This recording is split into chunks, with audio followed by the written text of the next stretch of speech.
Closing the eyes during prayer. This is a huge problem.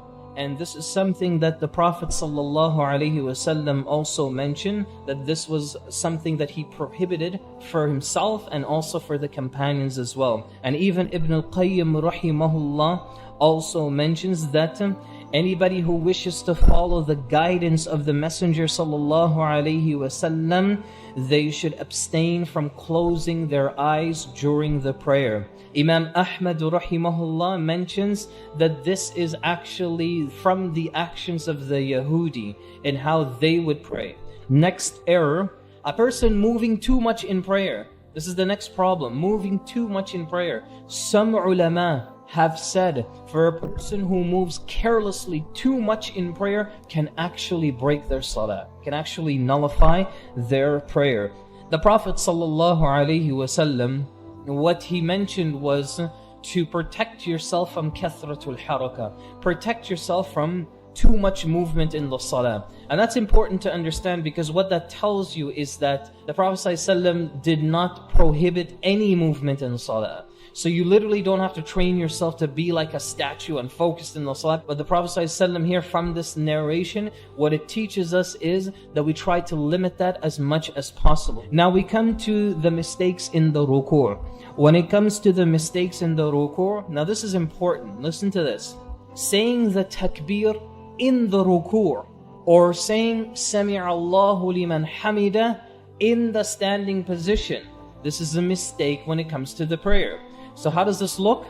Is that a person will, when they're finished the surah, and then they bow down in the ruku' and they say Allahu Akbar.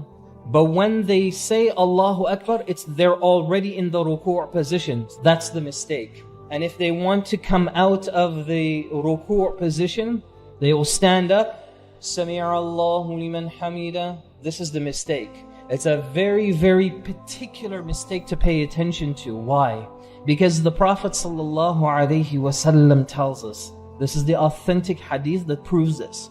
Now listen to how the hadith is. The Prophet ﷺ, Abu Hurairah describes it, that he would make the takbir. In other words, he would say Allahu Akbar when he goes into the ruku', whilst he is going into the ruku', not when he arrives in the ruku' position. And then he would say Sami'a Allahu liman hamida hina yarfa'. So not when he reaches to the standing position, but whilst he's standing. A lot of people don't even know this. A lot of people don't even think about that this could actually be an error in perfecting their prayer. So what do you want to do? What you'd like to do is you'd like to make sure that your takbir ends when you arrive in the position that you want to get into. So when you get out of the ruku' now, Sami'a Allahu liman hamida. You see, I finish Sami'a Allahu liman hamida once I get into the complete standing position. It was a very particular practice of the Prophet ﷺ. Next mistake when it comes into the ruku'. And this here is not just for the ruku', but it's for every position in the salah, and that is the lack of at-tama'nina, the lack of relaxation in those positions. Not being relaxed when you get into the ruku', when you get into the sujood. Now, the Prophet ﷺ ordered us to have tatma'inna, or have relaxation, be calm when you reach these positions. Now listen to the words of how this hadith is constructed. The Prophet ﷺ is telling this companion, I want you to perform a ruku' until you become relaxed in the ruku' itself. When a person is relaxed in salah, they are going to be relaxed in everything that they do in their life.